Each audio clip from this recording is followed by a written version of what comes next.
The number that stopped me wasn't in any textbook. It was 11. 11 devices. 11 systems.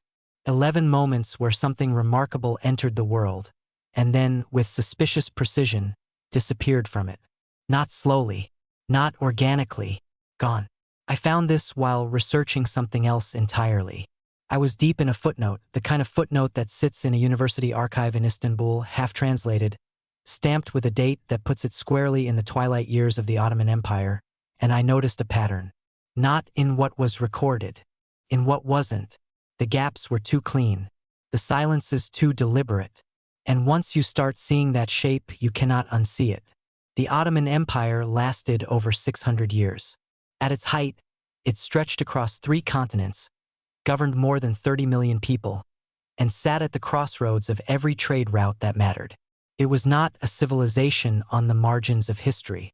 It was, for centuries, the engine of it. And yet, when we talk about the great inventions of the early modern world, the printing press, the telescope, the mechanical clock, we talk almost exclusively about Europe. We talk about a renaissance, a scientific revolution, a reformation. What no one explains is what was happening on the other side of the Bosphorus. This is not a story about proving one civilization greater than another. That's not what keeps me up at night. What keeps me up at night is the particular mechanism by which certain knowledge gets erased. Not forgotten, not superseded, erased. And the Ottoman archive, what remains of it, suggests a pattern so consistent it borders on theatrical. The timeline isn't subtle. Let me start with what the official narrative gives us, because it deserves a fair hearing before we start pulling at threads. The official story goes like this. The Ottoman Empire was a great administrative and military power, certainly. Its contributions to architecture, the mosques of Sinan, the hydraulic systems of Istanbul, are celebrated and genuine. Its role in preserving classical knowledge during the medieval period is acknowledged. But in terms of original scientific invention, the consensus holds that the Ottoman world was largely a conservator, not a creator. A conduit between the ancient world and the European Renaissance, not a generator of new knowledge in its own right. The great institutional structures, the medreses, the imperial workshops, were focused on theology, law, and the practical arts of statecraft. Systematic experimental science, the story goes, was simply not the primary pursuit. It's a reasonable story. It's supported by a mountain of scholarship. And I am not here to dismiss it wholesale. But I found 11 things that don't fit. Let's start with the numbers. In 1551, a man named Taqi al-Din, born in Damascus, educated in Cairo, eventually appointed as the chief astronomer of the Ottoman court, began constructing what records describe as a mechanical clock of unusual complexity. Not a simple hour striker. Not a church bell on a timer. Contemporary accounts, including a reference buried in a 1577 imperial document currently held in the Topkapi Palace archive, describe a device with 17 separate gear trains, a weight-driven escapement, and this is the part that gives me pause, an alarm mechanism keyed not to the hour but to the position of specific stars.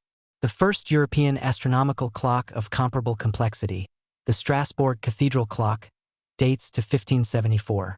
23 years later. Maybe that's coincidence.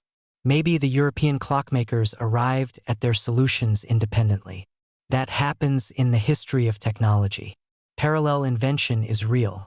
But speaking of Taqi al-Din, in 1577, he completed the Istanbul Observatory. It was, by any contemporary measure, the most sophisticated astronomical facility in the world. Its instruments included a large mural quadrant, a sextant, and, according to the Ottoman historian Mustafa Seleniki, whose chronicle sits in the Süleymanî Library, a device described as showing the motion of the stars through the turning of water.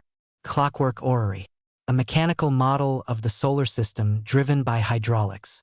The Istanbul Observatory was demolished in 1580, on the order of Sultan Murad III. On the advice of the Sahil Islam, the empire's chief religious authority, who argued that the instruments were being used to pry into God's secrets. The demolition took place over 3 days. 3 days to destroy something built over years. The instruments were not preserved. The records of Taqi al-Din's specific mechanisms were not transferred to another institution. And the hydraulic orrery, the device that appears in exactly one contemporary account and nowhere else, simply ceases to exist in the historical record on the day the observatory falls. Which brings me to the second thread. In the archives of the Topkapi Palace, which I should say are extraordinary, genuinely extraordinary, even in the fragments that survive, there are a series of documents from the late 16th century relating to what Ottoman records call the Dar al-Sna, the House of Industry. These are administrative records, inventory ledgers, the kind of document a bureaucracy generates not to celebrate its achievements but simply to track what it owns. One inventory, dated 1594, lists among its contents something described as a makina a water machine, capable of raising water to the height of the minaret without the labor of men or animals. The description is frustratingly brief, takes up 4 lines. But the words it uses, donmi, turning, cylinder, itme, push, suggests something mechanically sophisticated. A pump with a rotary action. Something that looks, if you squint, remarkably like the design of Thomas Savery's steam engine, patented in England in 1698. 104 years later. I want to be careful here. I'm not saying this was a steam engine. I don't have enough detail to say that. The water could have been raised by any number of mechanisms that look nothing like Savery's device. What I'm saying is that the language in that 1594 inventory is doing something strange. It is describing an automated mechanical pumping system at a moment when European engineering had not yet arrived at that solution. The inventory entry ends with a notation, and here's where it gets interesting.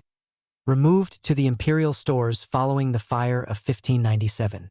There is no record of it ever leaving the imperial stores. Let me be fair to the official narrative here.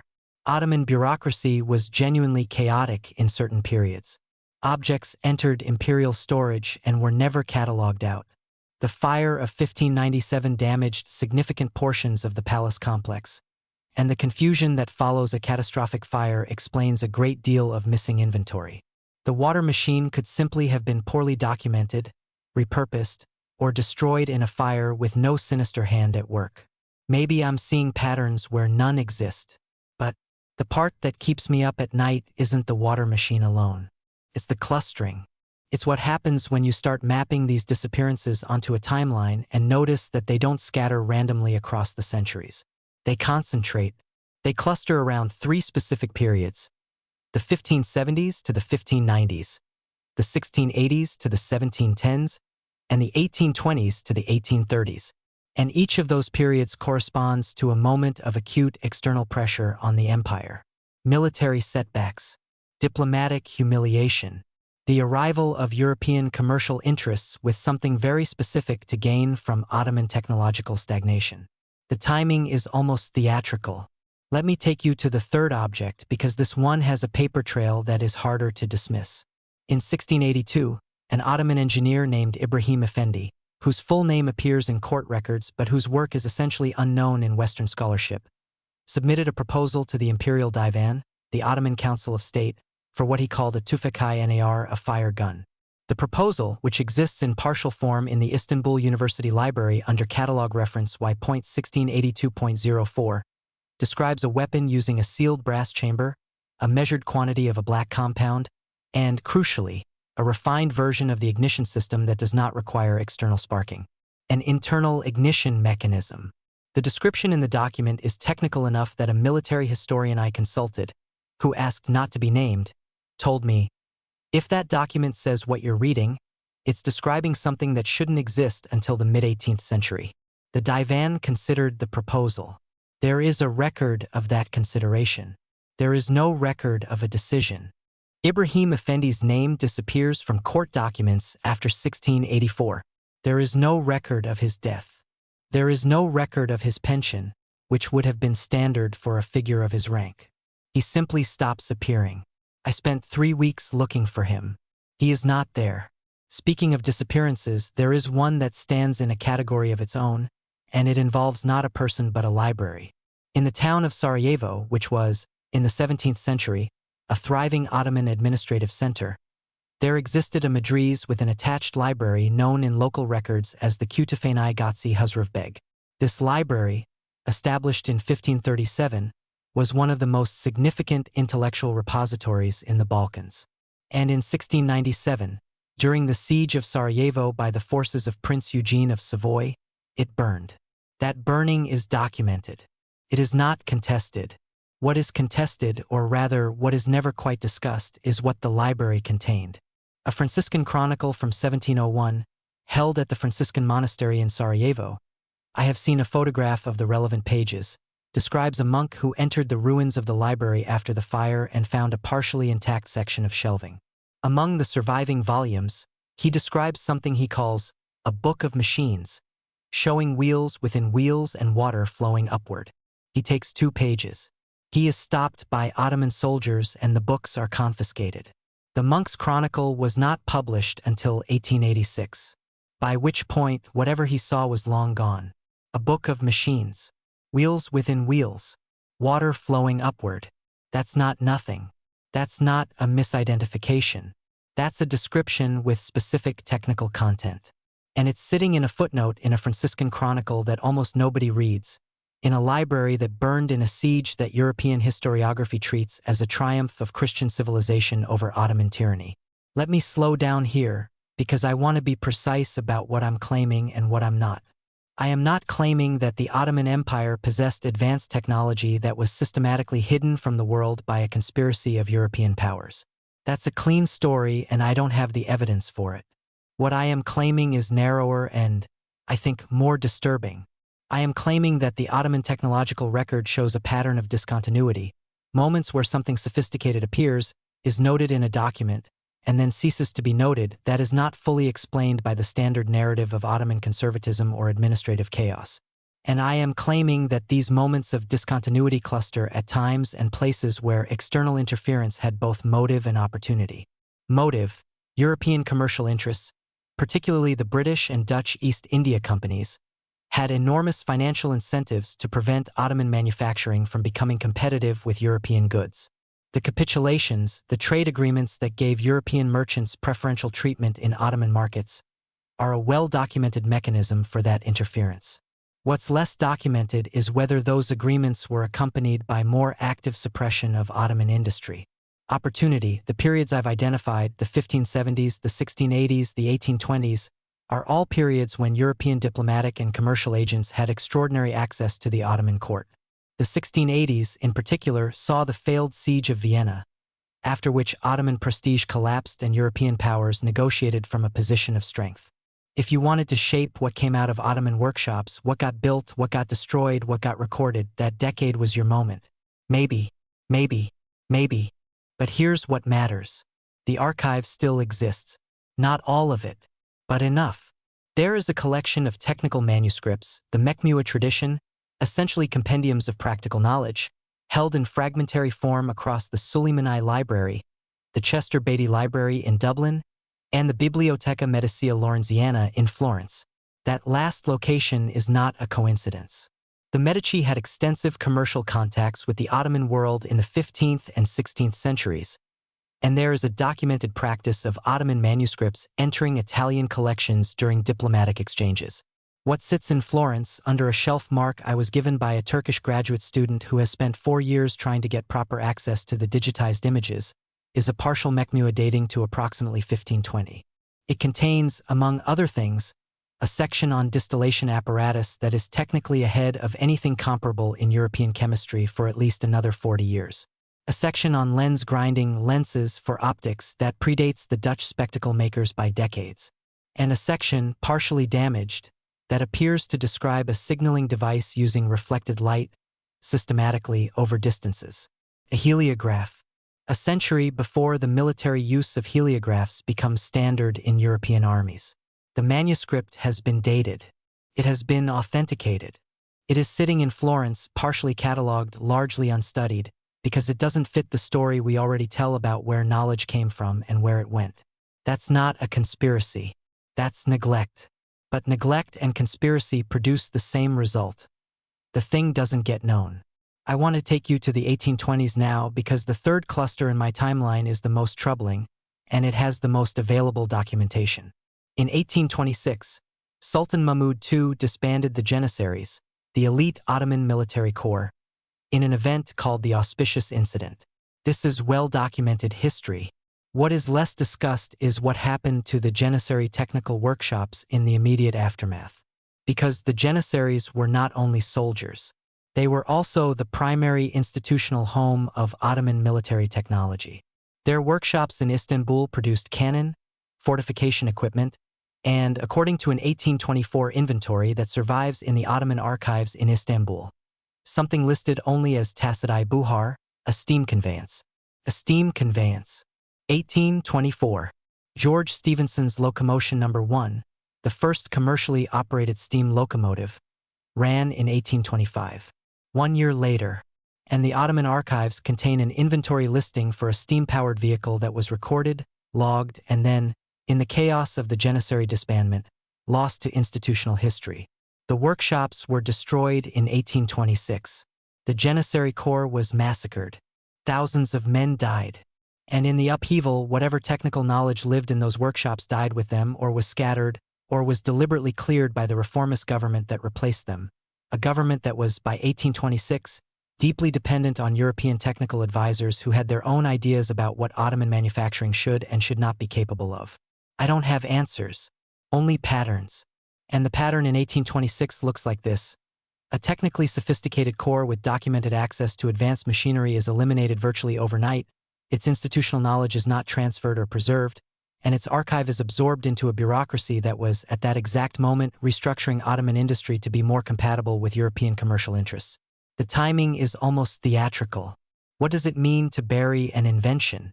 It's not always dramatic. It doesn't require a fire, an assassination, a deliberate act of destruction, though all of those appear in this story. It can happen through something as mundane as a cataloging decision. A manuscript filed under the wrong subject heading. An inventory item marked as destroyed when it was simply moved. A workshop disbanded and its craftsmen dispersed to provinces where their knowledge has no institutional home and no one to teach. The Ottoman Empire generated knowledge the way all great civilizations do, through the accumulation of skilled people, institutional resources, and practical problems that demanded solutions. A 600-year empire that managed the logistics of moving armies across 3 continents, that built some of the most sophisticated water management systems in the world, that sat at the intersection of Asian, African, and European trade, that empire was not technologically passive. Could not have been. What I've been trying to understand, in the months I've spent with these documents, is the specific mechanism by which Ottoman technological history got condensed, in the Western imagination, into a story about mosques and minarets and very little else. And what I keep coming back to is this. The condensation wasn't neutral. It served someone. It served the narrative that positioned European scientific development as singular, inevitable, and essentially uncontested. A story that was enormously useful for justifying the commercial and eventually colonial relationships that Europe imposed on the Ottoman world through the 19th century. If the Ottomans were technologically sophisticated, the capitulations look less like modernization assistance and more like what they actually were: structural mechanisms for preventing a competitor from competing. Let me come back to the 11 inventions. I've shown you 4 in detail: Taqi al-Din's orrery, the water machine of 1594, Ibrahim Effendi's ignition mechanism, the Janissary steam conveyance. The other 7 exist in the same archive space, mentioned in passing in inventory records, described in partially destroyed manuscripts, named in footnotes in chronicles that have never been translated into English. A mechanical loom, referenced in a 1612 guild record from Bursa. A controlled ventilation system for underground spaces, described in an engineering mechmua from approximately 1640, using what sounds unmistakably like a forced air mechanism. A systematic inoculation practice, not just the folk smallpox variolation that history acknowledges, but a documented, court-sanctioned medical protocol, recorded in palace health records from the 1660s, 40 years before Lady Mary Wortley Montagu famously discovered it and brought it to England. A water-powered grain processing complex outside Edirne, described in an 1710 tax record, that operated, according to the productivity figures listed, at a scale consistent only with significant mechanical automation. A navigational instrument described in an undated manuscript in the Chester Beatty collection as working by the pull of iron toward the north, in a way that goes beyond simple magnetic compass use into something that looks, in the description, like a mechanical compensated compass, a solution to magnetic declination that European navigators were still struggling with in the 17th century. A signaling system using optical telescopes, documented in a 1789 military dispatch from the Ottoman Russian front, 3 years before Claude Chapp's semaphore tower network began operating in France. And one more, the one that brought me here in the first place. In the Topkapi Palace Museum collection, in a display case in the second courtyard that most tourists walk past in 30 seconds on their way to the harem, there is a brass instrument approximately 40 centimeters long. It is labeled, in Turkish, as an astronomical calculation device. The museum card gives it a date of approximately 1700. It has 8 moving parts. It has a dial with divisions that do not correspond to any standard astronomical graduation I have been able to identify. It has, on its reverse face, a series of engraved tables that a colleague of mine, a historian of science at a British university who I will not name because she told me explicitly she does not want to be associated with this particular line of inquiry, described as consistent with a mechanical computing function. A mechanical computing function. 1700. It is sitting in a display case, in a museum that has over 100,000 objects in its collection, of which perhaps 10% are properly catalogued and studied. It is buried in plain sight, and that, I think, is where I keep arriving. Not at a conclusion, but at a question. What do we owe to knowledge that was lost? Not in the chaos of history, not in the entropy of time, but in the specific, directed, institutionally reinforced process by which certain civilizations were positioned as givers of knowledge and others as receivers. The archive still exists. Fragments of it, at least. The Suleimani holds millions of manuscript pages, the majority unstudied by anyone trained in the history of technology. The Ottoman archives contain administrative records of industrial workshops that have never been analyzed for their technical content. The Chester Beatty collection has Mechmua manuscripts sitting in boxes awaiting digitization funding that never quite arrives. The 11 inventions I've described are not the whole of it. They are 11 threads I happen to pull in the course of researching something else entirely. Every thread led somewhere real. Every somewhere real led to another gap, another absence, another notation in the margin of history that doesn't fit the story we've been telling. Maybe I'm wrong about what the patterns mean. Maybe the discontinuities are exactly what the mainstream account says they are, the natural consequence of institutional instability, religious conservatism, and the particular catastrophes that punctuated Ottoman history. Maybe the clustering I see is confirmation bias. Maybe the Janissary steam conveyance was a translation error in a tax record.